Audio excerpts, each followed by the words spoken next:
वो आगे और अपनी बातों को। कलावती बालिका उच्च विद्यालय है और बैठक हो रही है, तो क्या समाज के उन व्यक्तियों को अभी तक खबर नहीं गई? वो काहे सोए हुए हैं? इन पे हमें चिंतन करने की जरूरत है कि हमारे सभा में मात्र इतने लोग उपस्थित हैं। मैं ऐसे भी दुखी नहीं हूं कि कम लोग उपस्थित हुए, क्योंकि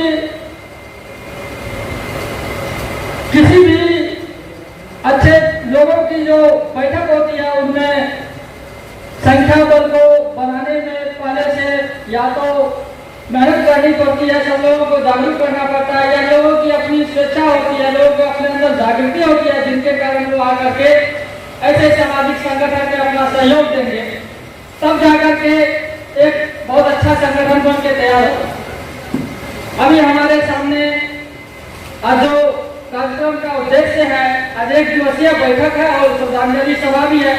हमारे समाज के दो विद्वान व्यक्ति जो सरकारी सेवा में एक अवर निरीक्षक साहब है नंद किशोर बाबू, जिनकी हत्या कर दी गई अपराधियों के द्वारा, और यहाँ के स्थानीय पत्रकार विमल बाबू पप्पू यादव जी, जिनकी हत्या चंद दिनों पहले अपराधियों द्वारा कर दी गई, मैं इनको अपनी ओर से यादव महासभा की ओर से श्रद्धा सुमन समर्पित करता हूँ और विनम्र श्रद्धांजलि अर्पित करता हूँ। अब संगठन का जो उद्देश्य है, संगठन का उद्देश्य समाज में जो एकता की जो कमी हो रही है उनको बनाने के लिए, आपसी सौहार्द को बढ़ाने के लिए, समाज में बढ़ रही दूरियों को पाटने के लिए और हम सबों को एकजुट होकर के अपनी एकता का परिचय देने के लिए हमारे लिए संगठन बहुत जरूरी है। हम संगठन के माध्यम से सरकार पे एक दबाव समूह के रूप में काम कर सकते हैं और महासभा के तरफ से विगत दिनों जितनी भी घटनाएं हुई है, जितनी घटनाएं ज्ञात है, उनके लिए सरकार को कई तरफों से चिट्ठी लिखी गई, उन्हें मेल किया गया कि राज्य में, प्रदेश में जो हमारे यादव समाज के जो व्यक्ति है उनकी जो हत्या कर दी जा रही है, इन पे सरकार खामोश क्यों है, सरकार कुछ बोल क्यों नहीं रही है। हम प्रदेश पे अपनी दबाव बनाते हैं ताकि प्रदेश के जितने भी पदाधिकारी हैं, जितने भी सरकार में बैठे प्रशासनिक पदाधिकारी हैं, उन तक खबर पहुंचे, उन तक दबाव बने, ताकि जो अपराधी हैं उनको जल्द से जल्द सजा मिले और पीड़ित परिवार को न्याय मिल सके। यद्यपि यह हमारे समाज की घटना है तो हमारा जागरूक होना बहुत जरूरी है।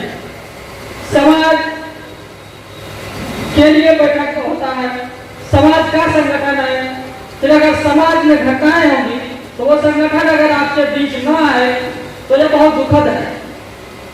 हमारे बीच भी यह कमी है कि हम संगठन को अपनी ओर से जितना हो सके उतना समय तक देने के लिए तैयार नहीं रहते हैं। कई लोगों को कहा गया, कई लोग नहीं आ पाए, कई बहाने बना दिए। इन बहानों से तो काम चलने वाला है नहीं। जब समाज का बैठक हो रहा है, आप 2-4 मिनट समय नहीं दे सकते हैं, 1-2 घंटे अपने सबका समय बहुमूल्य है। अजय बाबू है प्रदेश अध्यक्ष जी, अब ये समाज का बीड़ा उठाए हैं, प्रदेश अध्यक्ष है, ये उतनी दूर से आए हैं, श्यामनंदन बाबू पटना से आए हैं चल करके, और अन्य साथी और अन्य अभिभावक जो बगल अगल के गांव से बगल अच्छे संगठन की, एक अच्छे समाज की कल्पना कैसे कर सकेंगे? नहीं बैठेंगे तो परिवार में भी आपसे मतभेद होने लगेगा। हम देखते हैं कि घर में भी माँ और बहू की झगड़ा होता है। अगर एक साथ सबको बैठा करके परिवार में जिस तरह हम लोग सामंजस्य बना करके सबकी बातों को सुन करके जो परिवार के मुखिया होते हैं उनको बताते हैं कि आप में कमी है, आपको यहाँ सुधार करना होगा, कॉम्प्रोमाइज करवाते हैं, सारी बातों को रखते हैं, तो हमें भी संगठन के माध्यम से हमें अपने अपने विचारों को भी बोलना चाहिए कि हमारे संगठन में कहाँ कमी है, हम संगठन में कहाँ सुधार कर सके। यह संगठन आप लोगों का है, आप लोगों का है। आप लोग बताएंगे कि हमारे बीच कहाँ कमी है, संगठन को हम कैसे ऊपर कर सके। सभी लोगों को इसकी जिम्मेदारी लेनी होगी, सभी लोगों को इसके प्रति जागरूक होना होगा, तब जाकर के संगठन बढ़ेगा। 1924 का संगठन, हमारे संगठन के समय में ही एक अन्य संगठन का भी शुरुआत किया गया और वो संगठन आज देश में राज कर रहा है। आप लोगों को ज्ञात होगा ही, तो किसी संगठन का नाम लेना नहीं चाहूंगा। और आज हमारे समाज का यह स्थिति है कि हम लोग इतनी भारी संख्या में देश में हैं और आज हम लोग अपने मुख्यमंत्री तक बना पाने में अपने सरकार राज्य में असफल हो रहे हैं। कई बातें हैं, लेकिन मैं आज इन बातों पर ज्यादा नहीं चर्चा करना चाहूंगा, क्योंकि आज हमारे बीच ये जो अनमोल हीरे हैं, तो देश को अपना योगदान दे रहे थे, समाज को अपना बेहतरी से करते हुए सभी लोग हैं। इन शहीदों को हम लोग याद करें और इन शहीदों को हम लोग श्रद्धांजलि देने के लिए आए हैं, तो उनके बारे में उनके भी विचार विमर्श हो कि उनके परिवार की अब कैसे, परिवार के लोग कैसे ठीक रह सके, उनके बारे में हम लोग क्या सोच सके। हम लोग को जितना क्षमता है उतना ही हम लोग उन तक अपनी मदद पहुंचाए, जहां तक संभव हो। हमारे प्रदेश अध्यक्ष जी से मैं चाहूंगा कि पूरे राज्य के जितने भी संगठन के पदाधिकारी हैं उन तक यह खबर दे, और हम अपने समूह में ही सभी लोगों को खबर किया है कि कुछ न कुछ आर्थिक रूप से जरूर योगदान है। आर्थिक योगदान से यह होता है कि जिस अभी जो परिवार में विगत दिन में हुआ है, तो तुरंत परिवार को खड़ा होने में तो समय लगेगा। परिवार के 2 जवान बेटे थे और अब उनके परिवार में एक पिताजी नहीं है, 2 बच्चे हैं। उनकी देखभाल, उनकी सुरक्षा की गारंटी हम सरकार से उनको कैसे उनको मुआवजा दिला सके, जो उनका अधिकार है उसको कैसे उन तक पहुंचा सके, इनके बारे में हमें काम करना होगा। और हम काम करेंगे तो चंद 2-4 लोगों को लेकर के नहीं कर सकते हैं। हमारे पास एक बड़ा समूह है। बड़ा समूह होने का आशय यह है कि ऐसे लोग जो जिंदा, ऐसे लोग नहीं जो संगठन में पद लेकर के बैठ जाते हैं। हमने कहा ही 1924 से संगठन है, 1924 से संगठन है, तो ऐसा नहीं है कि संगठन के कई कार्य नहीं हुए। संगठन में ऐसे हीरे लोग हैं, जैसे रामबिहारी मंडल जी की बात कर रहे हैं, स्वर्गीय डीपी मंडल के पिताजी और बुरो स्टेट के जमींदार, जिन्होंने जॉर्ज पंचम के सामने झुकना स्वीकार नहीं किया। और ये हमारी विरासत है, इस विरासत को कैसे बचाएंगे, इनकी भी जिम्मेदारी हमारे ऊपर है।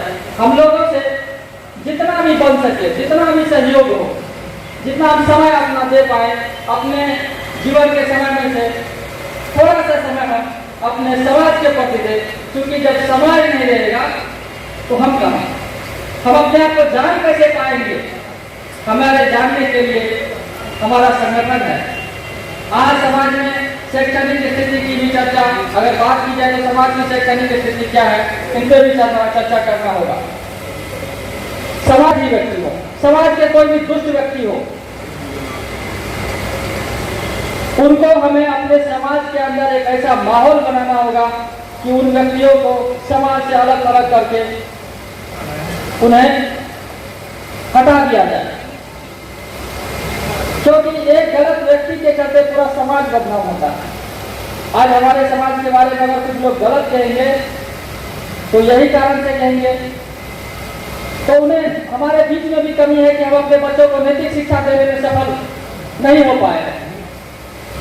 अगर उन्हीं बच्चों को जो आज अपराध में अपने आप को धकेल देते हैं, उनके अंदर कुछ न कुछ शैक्षणिक स्थिति आप देखेंगे कि कमजोर है, उनके अंदर नैतिक ज्ञान नहीं है। हमें अपने बच्चों को, अपने समाज के बच्चों को कोशिश करनी चाहिए कि उनके अंदर शिक्षा हो, उनके अंदर नैतिक ज्ञान हो। अगर हम इन सब चीज़ों को देखेंगे, गौर करेंगे और अपने समाज के लिए अगर थोड़ा सा भी हम लोग समय निकालेंगे तो ये चीज़ बहुत भारी नहीं है। नंबर यहाँ के जिलाध्यक्ष को देना चाहूंगा, किशनगंज के सरजमीन में जब भी पहुंचेंगे किसी तरह की आपको दिक्कत होगा, एक बार याद करेंगे किशनगंज में आपको नीलमुर्गी, किशनगंज के यादव सभा के हर एक सदस्य आपके बगल में आपके मुसीबत के लिए खड़ा होगा, करना होगा। आज किसी भी बात से हत्या तक पहुंचती है तो उससे पहले शुरुआती समस्या में हम लोगों को बैठ के इसका समाधान का रास्ता निकालना होगा। जब तक हम लोग आपस में बैठकर समाधान का रास्ता नहीं चुनेंगे, जानेंगे भी कि क्यों झंझट होता है। हमारा यादव समाज है, इसलिए हमको दूसरों की चर्चा नहीं करनी चाहिए।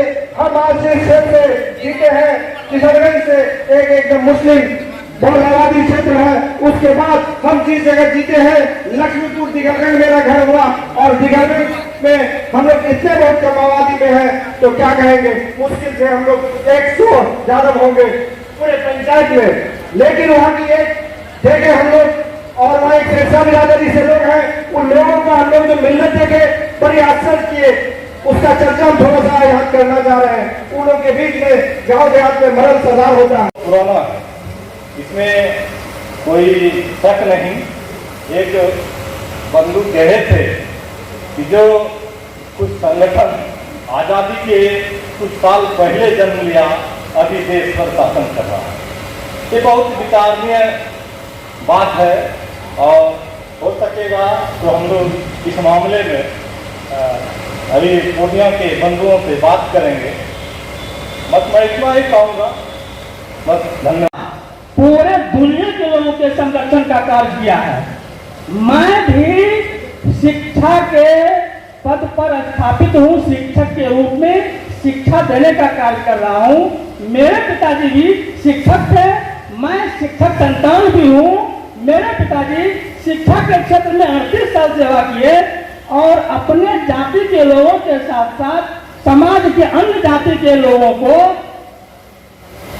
प्राथमिक कक्षा में परीक्षा होती थी, और उसके बाद 8वीं कक्षा में परीक्षा होती थी।